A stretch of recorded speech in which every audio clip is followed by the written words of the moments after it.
I wasn't supposed to be anywhere near the old Ravlin Bridge that afternoon. I was biking home, minding my own business, trying to beat the storm clouds rolling over the treetops.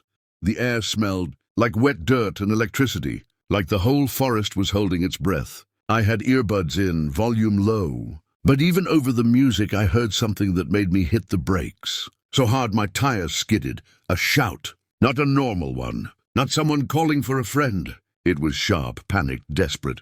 I yanked my earbuds out and listened. Another shout. This time it came from down near the riverbank. The Ravlin River wasn't huge, but after last night's storm, it was swollen and fast, churning like it had something to prove. I dropped my bike and ran toward the sound, slipping on mud and nearly falling twice. When I reached the slope, I saw her, someone about my age, flailing in the current, head barely above the surface. "Hey, hold on!"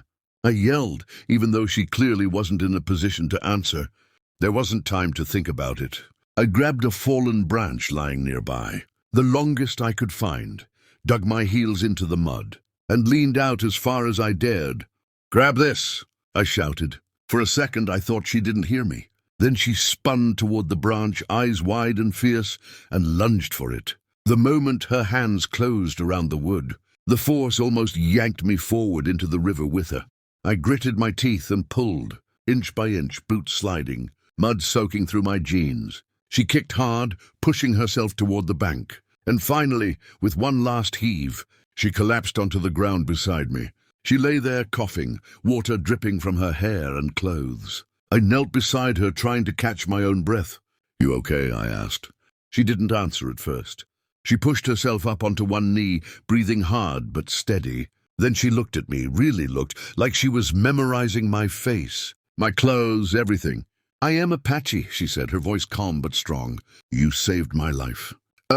Yeah, anyone would have." She shook her head. "A life debt is not anyone, it is mine. And now it belongs to you." I opened my mouth to say I didn't need a life debt, whatever that meant. But before I could, she stood up, brushed mud from her clothes, and simply said, "I will follow." And she did, every step of the way back home. By the next morning, I'd convinced myself she would be gone.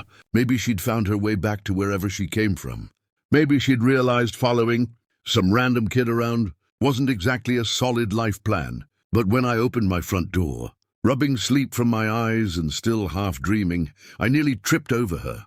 She was sitting on my porch like a stone statue, legs crossed, back straight, eyes fixed on the sunrise. It looked like she hadn't moved all night. "You cannot go alone," she said, before I even had the chance to greet her.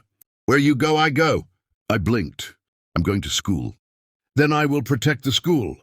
That woke me up fast. I tried explaining school rules, dress codes, the concept of being enrolled. None of it landed.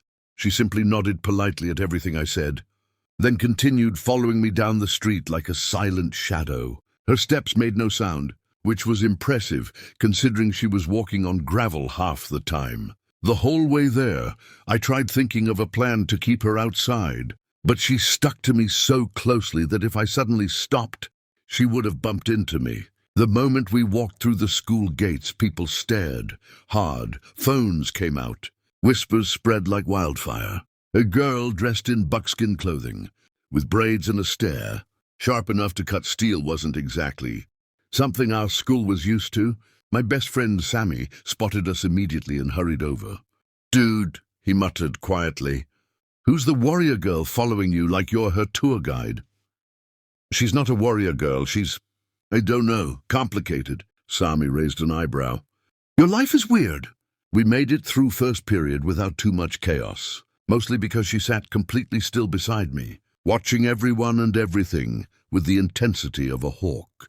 When someone tried cutting in front of me at the locker, she stepped forward without a word and just stared at them until they backed away. At lunch, she inspected the cafeteria food like it was a suspicious object. When I asked if she wanted anything, she shook her head, saying, "Your tribe eats strange things." But the weirdest moment came when she stopped in front of the giant wooden plaque displaying our school mascot, the Ravlin Eagles. She stared at the carved eagle for a long time, her expression tightening, her shoulders stiffening. "This symbol," she murmured almost to herself.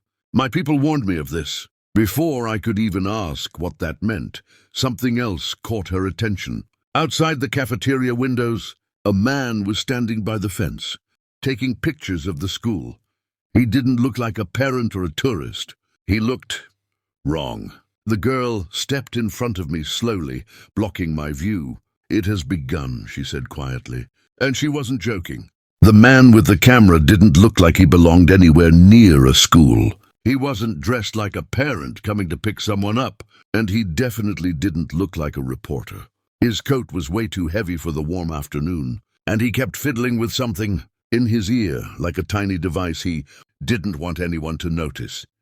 Students walked past him without paying much attention, but the Apache girl froze the moment she saw him. It was like every muscle in her body snapped to attention at once. She moved in front of me so smoothly that I almost walked right into her back.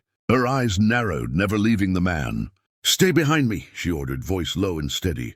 "I think he's just, I don't know, taking photos for a project or something," I whispered, even though I didn't believe it. His posture felt too stiff, his movements too calculated. "People take pictures of the school all the time." "No," she said firmly. "He's not one of your people.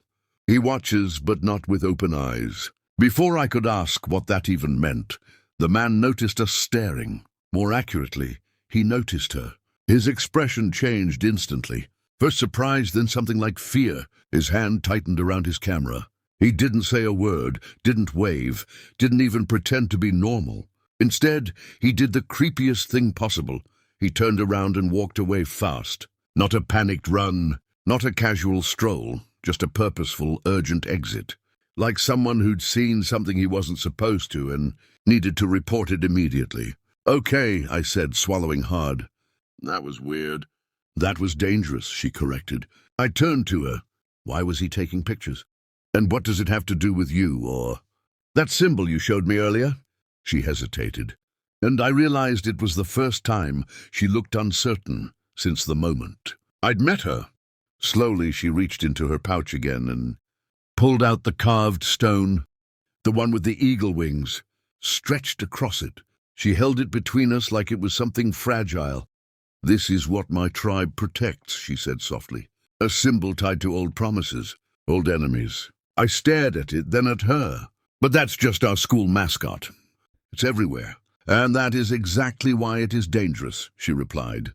"Someone has placed this mark in your world. Someone who wants what my people guard." My stomach dropped. "Are you saying our school is connected to all this?" She nodded once. "You are involved now. You saved me. And the ones who hunt my tribe will not stop with me." A chill ran up my spine. "And that man?" I asked quietly. "He is only the first.